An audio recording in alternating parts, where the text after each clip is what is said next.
اعوذ باللہ من الشیطان الرجیم بسم اللہ الرحمن الرحیم والصلاۃ والسلام علیک یا سیدی یا رسول اللہ وعلی آلک و اصحابک یا رحمۃ للعالمین۔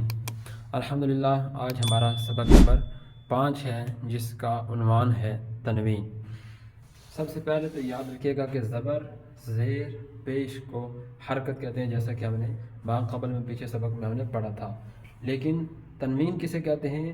دو زبر، یہ دو زبر ہیں، دو زیر یا دو پیش کو تنوین کہتے ہیں۔ جس حرف پر تنوین ہو اسے منون کہتے ہیں۔ جیسے زبر زیر پیش کو حرکت کہتے ہیں، جس حرف پر حرکت ہوتا ہے اسے متحرک کہتے ہیں، تو جس حرف پر تنوین ہو اسے منون کہتے ہیں۔ جیسے یہ تا ہے، یہ تا منون ہے، ٹھیک ہے۔ یہ با ہے، یہ با منون ہے کیونکہ پر تنوین ہے۔ تو اسی طرح کوئی بھی حرف ہو سکتا ہے۔ یہ کاف ہے تو کاف منون ہے، تنوین ہے۔ یہ یا منون ہے، اس کے اوپر تنوین ہے۔ یہ میم منون ہے، اس کے اوپر تنوین ہے۔ تو جس حرف پر تنوین ہو اسے منون کہتے ہیں۔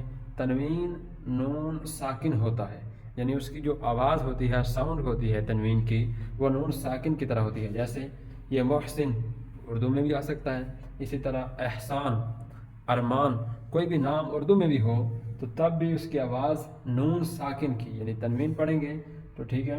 محسن، سین دو زیر سین، ٹھیک ہے، سین دو زیر سین پڑھیں گے تو محسن، تو آواز تنوین کی ویسے ہی آتی ہے جیسے نون ساکن کی آواز ہوتی ہے، ٹھیک ہے۔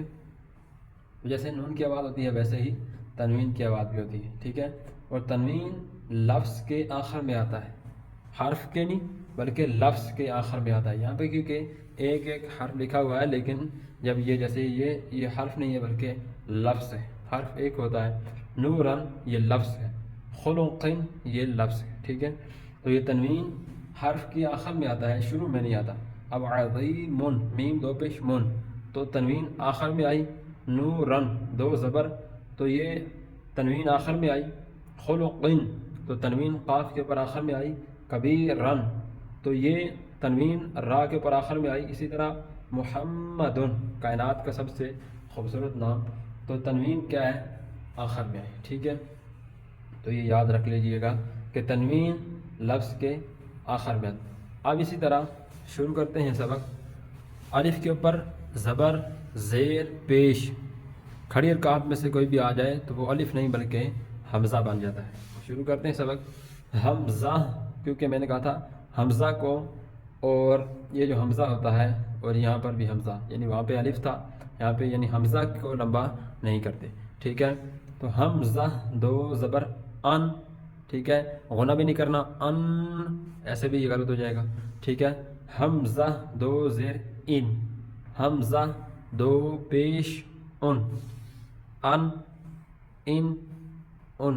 اچھا، اس میں ایک اور جو غلطی کامن لوگ کرتے ہیں وہ یہ ہے کہ ان ان ان، تو یہ نہیں، یہ اس کو کلکلا کہتے ہیں، آگے ہم پڑھیں گے۔ یہ والی جو ساؤنڈ ہے کہ جو حرف کے اندر جنبش سی پیدا ہوتی ہے، تو یہ آپ نے اس میں تنوین پڑھتے ہوئے نہیں پیدا کرنی۔ جیسے ہم پڑھتے ہیں با دو زبر بن، تو اس کو بن، با دو زیر بن، با دو پیش بن، بن بن بن۔ اب بن بن بن، تو یہ جو اینڈ پہ جا کے جب نون ادا ہوتا ہے، جو ساؤنڈ ادا ہوتی ہے، جو اس کو جنبش کہتے ہیں یا حرکت کہتے ہیں، یہ ساؤنڈ آپ نے پیدا نہیں کرنی، ٹھیک ہے۔ سمپلی بن، یعنی جب مخرج کہتے ہیں نکلنے کی جگہ کو، تو جہاں سے نون ادا ہوتا ہے وہاں پہ جا کے جب زبان لگے گی یا کوئی بھی حرف، تو وہاں پہ جب جا کے زبان لگے گی تو تنوین میں کیونکہ دو زبر کی ہو یا دو زیر کی ہو، دو پیش کی ہو، آپ کی آواز نون ساکن کی طرف آئے گی۔ تو جب نون پہ جا کے آواز آپ کی لگے گی تو آپ نے زبان وہاں پہ روکنی ہے، ٹھیک ہے، نہ کہ جنبش۔ اسی طرح تا دو زبر تن، تا دو زیر تین، تا دو پیش تن، تن تین تن، بالکل نرمی کے ساتھ۔ تو دو زبر تون، یقیناً آپ نے حروف مستعلیہ یاد کیے ہوں گے، تو یہ انہی میں سے ہے۔ تو دو زیر توئن، تو دو پیش تون، تون توئن تون۔ اب اس میں ایک اور چیز ہے جو آپ لوگ سوچ رہے ہوں گے کہ یہاں پر یہ ترتیب کے ساتھ کیوں نہیں لکھی ہوئی، ٹھیک ہے، کہ با کے بعد تا اور تا کے بعد تا آتا ہے، تا یہاں پہ لکھا ہوا ہے۔ اسی طرح یہ تو کے ساتھ ضا آتا ہے تو ضا یہاں پہ لکھا ہوا ہے۔ تو زیادہ تر حروف جو ہیں وہ ملتے جلتے لکھے ہوئے ہیں، کچھ علیحدہ بھی لکھے ہوئے ہیں، ٹھیک ہے. تو تا باریک ہے تو حروف مستعلیہ میں سے ہے. ان تینوں کا مخرج ایک ہی ہے تو اس لیے ان کو گٹھا لکھا. ان دو کا مخرج ایک ہے اس لیے ان کو گٹھا لکھا. ان کا مخرج ایک ہے اس لیے ان کو گٹھا لکھا، ٹھیک ہے. تو حروف یہ سین ہے، یہ درمیان میں سین، تو یہ سین ہے اور یہ صاد، ان کا مخرج قریب قریب کیونکہ آتے ہیں، دونوں سیٹی والے حروف صفریہ میں سے ہیں، تو لہٰذا ان کو ایک ہی جگہ پر لکھا ہے، ٹھیک ہے. تو یہ قاف ہیں. اسی طرح کچھ حروف علیحدہ بھی لکھے ہوئے ہیں، ٹھیک ہے. دال دو زبر دن، دال دو زیر دن، دال دو پیش دن، دن دن دن. سا دو زبر سن، سا دو زیر سین، سا دو پیش سن، سن سین سن. زال دو زبر زن، زال دو زیر زن، زال دو پیش ظن، زن زن ظن. یہ زال کو نرمی کے ساتھ پڑھنا ہے. اللہ دو زبر غن، یہ حروف مستعلیہ میں سے ہے. اللہ دو زیر غین، اللہ دو پیش غن، غن غن غن، ٹھیک ہے. حا دو زبر حن، حا دو زیر حین، حا دو پیش حن، حن حن حن. عین دو زبر عین، عین دو زیر عین، عین دو پیش عن، عین عین عین. یہ دونوں حلق کے درمیانے حصے سے ادا ہوتے ہیں. زا دو زبر زن، زا دو زیر زن، زا دو پیش زن، زن زن زن.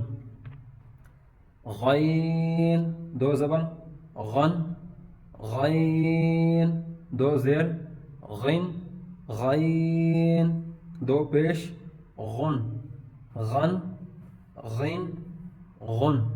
خا دو زبر خن، خا دو زیر خین، خا دو پیش خن، خن خین خن. اچھا ایک چیز یاد رکھیے گا کہ یہ جو تین ہیں، اب ان کا مخرج تھوڑا سا ڈیفیکلٹ ہے، کیونکہ ایک تو بالکل قریب حروف قریب الصوت میں سے آتے ہیں، یعنی ان کی آوازیں ملتی جلتی ہیں. دوسرا ان کا جو مخرج ہے، یعنی جہاں سے یہ ادا ہوتے ہیں، یہ تھوڑا سا ڈیفیکلٹ ہے. تو یاد رکھیے گا، جیسے میں نے دانتوں کا نقشہ پہلے بیان بھی کیا تھا، تو اس میں یہ یاد رکھیے گا ان کو حروف لثویہ کہتے ہیں، ٹھیک ہے. لثویہ سا کے ساتھ. اور لسا عربی میں مسوڑے کو کہتے ہیں، ٹھیک ہے. نوک زبان، اب یہ ادا کہاں سے ہوتے ہیں؟ زبان کی نوک. اور ثنایا علیہ، ثنایا علیہ جو ہمارے سامنے والے اوپر والے جو دو بڑے دانت ہوتے ہیں بالکل سامنے والے، ان کو ثنایا علیہ کہتے ہیں، ٹھیک ہے.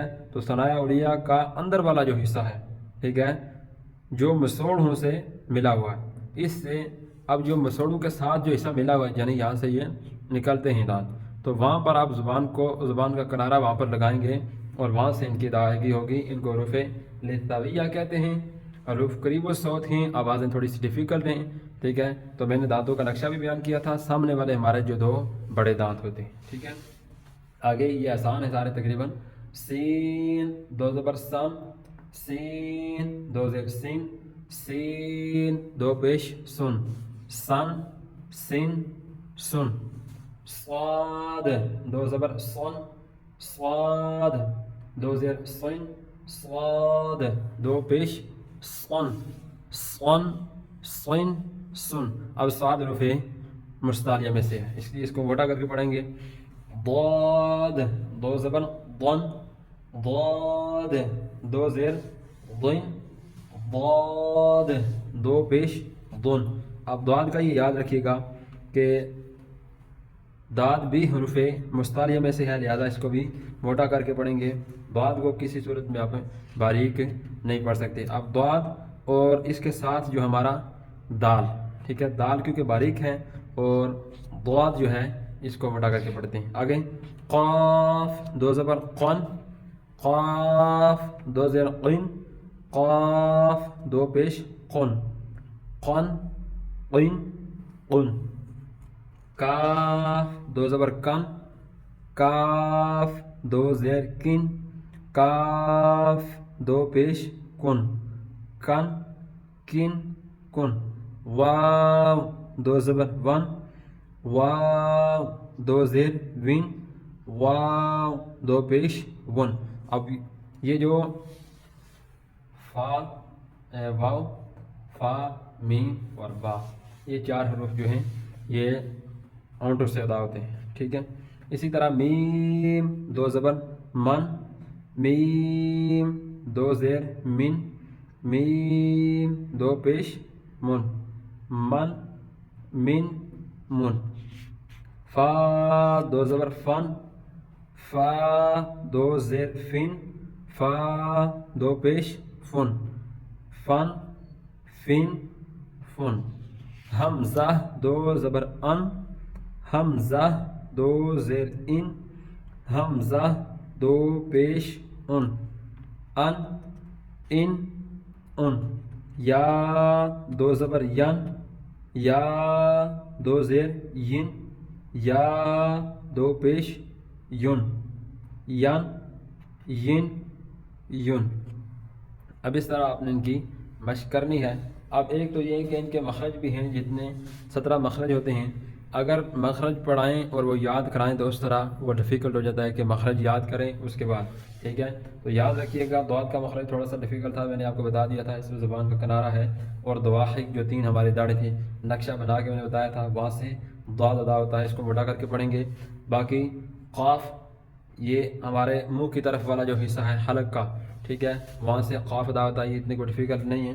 اور پھر اس میں جو یہ والے 3 تھے، ان کا میں نے بتا دیا کہ ان کو حروف لثویہ کہا جاتا ہے ان کو، اور ان کو ادا کہاں سے کیا جاتا ہے، ان کا تھوڑا سا ڈیفیکلٹ ہے، باقی سارے سمپل اور آسان ہیں۔ اگر 17 مخرج یاد کیے جائیں، ان کے نام اور پھر وہ کہاں سے ادا ہوتے ہیں، اس سے بہتر ہے کہ آپ کو پریکٹس ہو، مخرج یاد ہوں یا نہ ہوں، لیکن پریکٹس آپ کو ہو کہ آپ کی ادائیگی اچھی ہو، اور وہ ادائیگی بغیر مشق کے نہیں آتی، کہ اس کو بار بار مشق کرنا پڑتا ہے، بار بار ریوائز کرنا پڑتا ہے، تب جا کے کہ ان کی ادائیگی ٹھیک ہو جائے گی۔ ادائیگی ٹھیک ہو جائے تو باقی چیزیں انشاءاللہ العزیز خود بخود آہستہ آہستہ ٹھیک ہو جاتی ہیں۔ اللہ تعالی ہمارا حامی و ناصر ہو۔